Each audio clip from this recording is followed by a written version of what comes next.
Mungkin di antara kalian, ada yang sudah mengetahui tentang Russian Roulette, tapi bagi yang belum tahu, ini sedikit informasi seputar Russian Roulette. Russian Roulette adalah permainan yang mematikan, yang biasanya dimainkan oleh dua orang dengan menggunakan pistol sungguhan. Pistol pada umumnya diisi oleh 8-10 peluru, tapi di permainan Russian Roulette ini, pistol hanya diisi oleh satu peluru sungguhan saja yang ditaruh secara acak di tempat selongsong peluru, sehingga pemain tidak mengetahui di mana posisi peluru berada. Saat permainan dimulai, setiap pemain harus menembakkan kepalanya sendiri dengan pistol secara bergantian. Katakanlah yang bermain adalah pemain A dan B. Jika pistol ditembak oleh pemain A dan kebetulan tidak ada pelurunya atau peluru kosong, maka pemain A itu aman. Permainan bisa dilanjutkan oleh pemain B yang akan melanjutkan menembak ke kepalanya sendiri. Dan jika peluru masih kosong, maka pemain A akan kembali menembak ke kepalanya sendiri dan terus bergantian menembak seperti itu.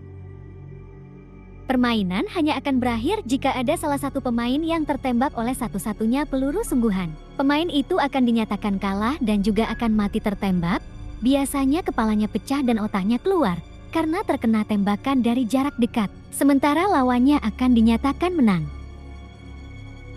Permainan itu memang mematikan dan menegangkan karena salah satu pemain akan tewas. Ini seperti duel 1 lawan 1 sampai salah satu mati. Sebenarnya, ada satu permainan lagi yang mirip seperti Russian Roulette, namun lebih menarik karena melibatkan lebih banyak pemain. Begini ceritanya. Di sebuah rumah, ada 4 anak muda yang sedang berkumpul. Mereka sedang ngobrol di rumah itu. Tapi tiba-tiba, gas muncul dari segala penjuru rumah. Gas itu rupanya adalah gas yang berisi obat tidur. Ada seseorang yang menculik mereka, lalu membawa mereka berempat ke sebuah gedung kosong.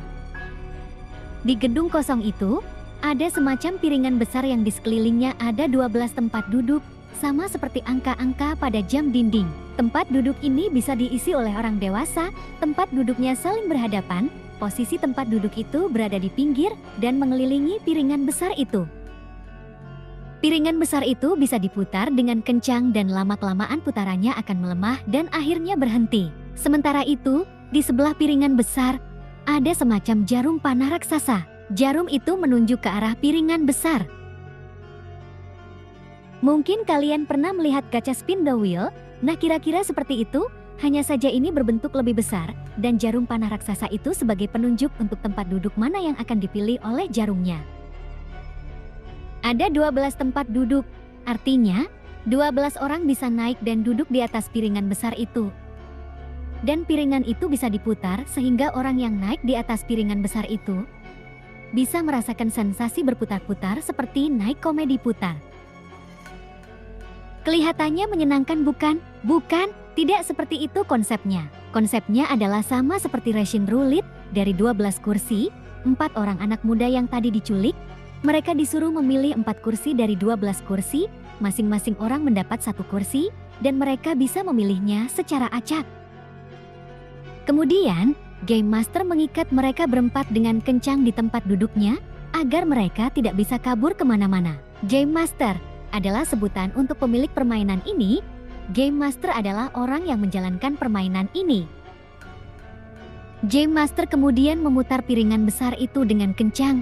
4 orang anak muda itu berputar-putar. Setelah putarannya berhenti, Game Master melihat ke arah jarum panah raksasa itu. Kemana jarum panah itu akan menunjuk? Jika jarum panah itu menunjukkan ke arah tempat duduk atau kursi yang kosong, maka sama seperti Russian Roulette, pemain masih aman dan Game Master bisa lanjut memutar piringan besar itu lagi. Sedangkan jika jarum panah menunjuk ke arah kursi salah satu pemain, maka pemain itu dinyatakan sebagai pemain yang terpilih dan Game Master akan melakukan tugasnya kepada pemain terpilih itu. Agar permainan tidak terlalu lama, jika panah menunjuk ke arah kursi kosong, maka kursi itu akan ditempelkan stiker berisi nama pemain yang terdekat dari kursi kosong itu. Jika ada 2 pemain yang sama dekat, maka Game Master berhak memilih salah satunya saja, terserah sesuka hati Game Master. Hal ini dilakukan agar permainan tidak berjalan terlalu lama, karena apabila jarum menunjuk ke arah kursi kosong secara terus-menerus, maka permainan akan semakin lama dan bisa berpotensi membosankan. Dengan kursi kosong ditempel stiker berisi nama salah satu pemain, maka saat jarum menunjuk ke arah kursi kosong yang sudah ditempel stiker berisi nama pemain itu, maka pemain itulah yang akan terpilih. Pemain yang terpilih, baik dengan jarum menunjuk langsung ke kursi pemain, ataupun dengan jarum menunjuk ke kursi kosong dengan stiker nama pemain, maka pemain itu akan dinyatakan kalah dan tersingkir. Pemain yang kalah dan tersingkir tidak dapat bermain lagi, dikeluarkan dari piringan besar, dan selanjutnya kursinya akan dianggap sebagai kursi kosong.